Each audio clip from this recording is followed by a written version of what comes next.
This cartoon is an allusion for the story of Samson. As known, he made the roof of the temple collapse as revenge for taking his eye. Now, this cartoon takes two things, a play on the words brought the house down, and then connects it to an allusion, the story of Samson, who literally brought the roof of the temple down. This combination of two unlike things is what makes it funny. Having prior knowledge of a well-known story helps us find this joke more funny too. The artist took advantage of an existing Bible story to convey his comical message. The cartoon, in addition, puts a more humorous twist on a pretty serious story from the Bible, helping viewers see the story in a different light.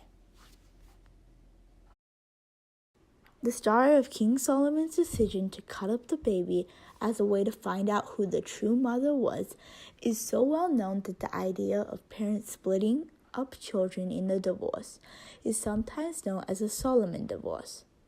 The idea of breaking siblings up into different homes appears in many pieces of media, such as The Parent Trap. When the parents split up, each parent gets one of the two children, in this case one twin girl each.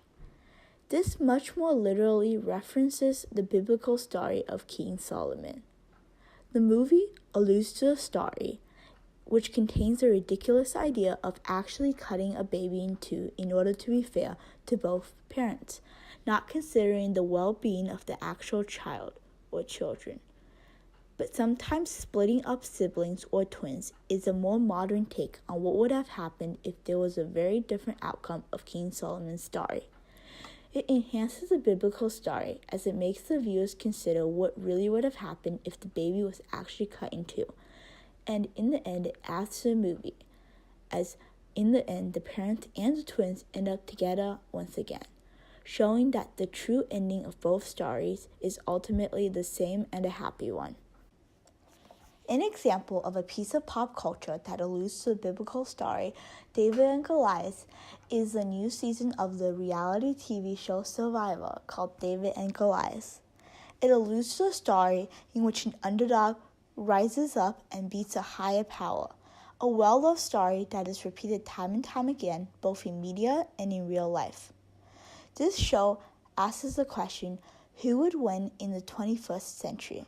Without the prior knowledge of who David and Goliath are, this season will lose its core meaning. Viewers would not understand why the tribes were divided as they were. The strong privileged ones on one side as the Goliaths, and the underdogs on the other as the Davids. And just as David won in the biblical story, a person from the David tribe won this season of Survivor. Understanding the story helps somebody appreciate this win more as it unintentionally alludes to the biblical story in yet another way. It also helps us enjoy the biblical win a little bit better too, as we see how closely tied it is with reality, even thousands of years later.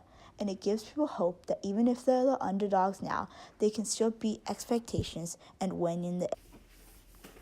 The tin that contains Li's brand of golden syrup, the rich sweet syrup that gets left behind in cane sugar refinement, hasn't changed since the launch of the brand in 1881. The logo contains an image of a dead lion surrounded by bees. If you have heard of the biblical story of Samson, you would recognize this as the story in which Samson kills the lion with his bare hands and later comes back to find honey inside the lion's carcass. Surrounding the image is the words, "Out of the strong came forth sweetness," which is clearly an allusion to Samson's favorite riddle. The founder and the namesake of the syrup, Abram Lai, was a very religious man, and he referenced to this familiar Bible story. In 1881, when just about everyone had heard of the Bible and read the stories, most people would know of Samson's story and the story of the bees and the lion.